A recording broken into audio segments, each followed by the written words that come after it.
Balita naman po tayo sa latest sa sitwasyon sa Leyte na lubhang napuruhan ng bagyo. May ulat on the spot si Ian Cruz. Ian.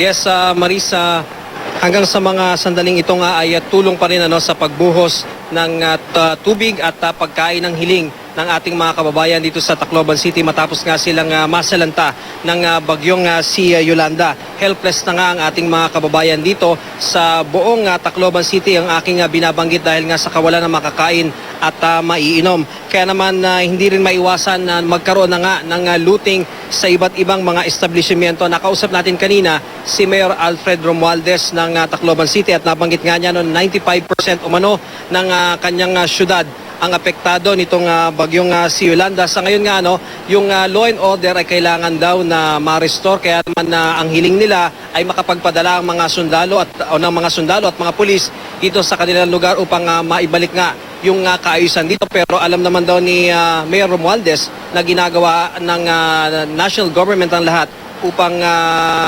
maisakatuparan yung ganyang misyon. Samantala, dumating na rin kanina dito si Pangulong Aquino around 10 a.m. at ang Pangulo ay nag-ikot dito sa Tacloban na airport upang makita nga yung nangyaring devastation dito na kung saan nga wasak na wasak itong airport na siyang pangunahing daan patungo nga dito sa Tacloban City.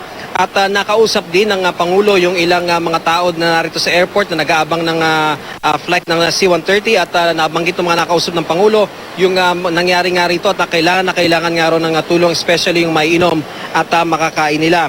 Samantala yung Pangulo ay umalis mula din sa airport, sumakay siya ng chopper at nag-ikot upang makita yung iba't ibang mga lugar dito sa area na ito. At ang balita nga rin natin mula sa Maro ng Pangulo ay iikot din ang Pangulo hindi lamang dito sa Tacloban, kundi iikot din siya patungo sa Roa City sa bahagi naman yan ng Capiz. Samantala nakausap din natin kanina si William Hotchkiss, ang pinuno ng CAAP, at nabanggit niya sa atin dahil ngayon daw operational itong airport ng Tacloban pero military plane lamang at yung mga maliliit na eroplano ay nakakalan dito. Pero yung Pangulo nga nakaisang chartered flight ng Philippine Airlines sa turboprop ito na dumating dito at sinasabi ni Hotchkiss na maaari nga daw na within 2 weeks ay baka magkaroon ng partial commercial airline operation dito, pero ito daw ay sa pamagitan lamang ng mga turboprop na mga eroplano dahil nga hindi pa kaya ng mga jet engine na eroplano na magtungo nga dito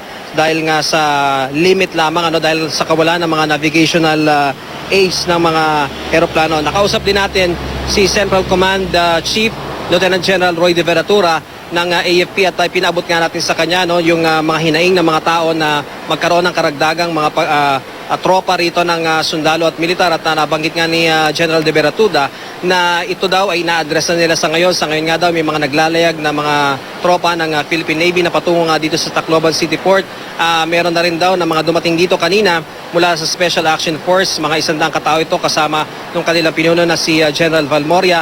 At marami pa raw na parating mula sa Public Safety Battalion ng iba't ibang mga rehiyon sa ating bansa mula sa PNP at magdadagdag din sila ng tropa ng AFP dito dahil nga yun ang kailangan upang maibalik nga yung law and order dito sa lugar na ito. Samantala sa mga sandaling ito ay napakarami rin ng mga tao na nag-aabang ng flight ng C-130 dahil yung mga C-130 na nagdadala ng mga pagkain at tubig dito sa lugar na ito ay bumabalik ng Cebu o kaya ay Maynila. Wala naman itong masyadong mga sakay, kaya naman ito ang sinasamantala ng ating mga kababayan. Gayon din yung ibang mga turista o mga bakasyonista, mga banyaga man yan o mga Pilipino ay sinasamantala nila yung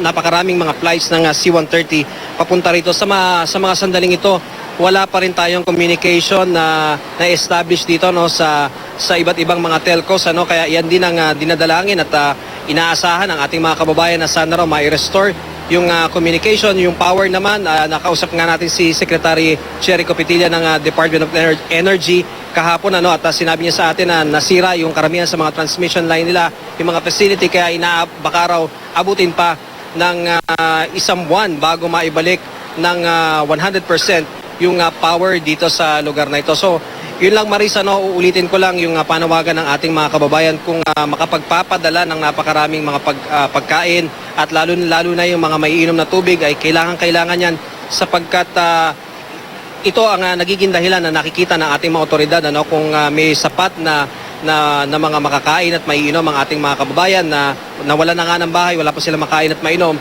ay yun ang nagiging dahilan kaya yung iba nag-resort sa looting sa iba't ibang mga establishmento. Pero yung iba pa natin mga kababayan, nakikita naman natin na sila'y sumusunod pa rin sa batas, sila'y pumipila, nagtsatsaga sa init ng araw, minsan umuulan din dito, umaasa sila na darating din yung mga tulong mula sa Cebu, mula sa Manila at mula pa sa ibang panig ng ating bansa. Napakatindi ng ating mga nasaksihan at mga kwento kung paano sila nakaligtas.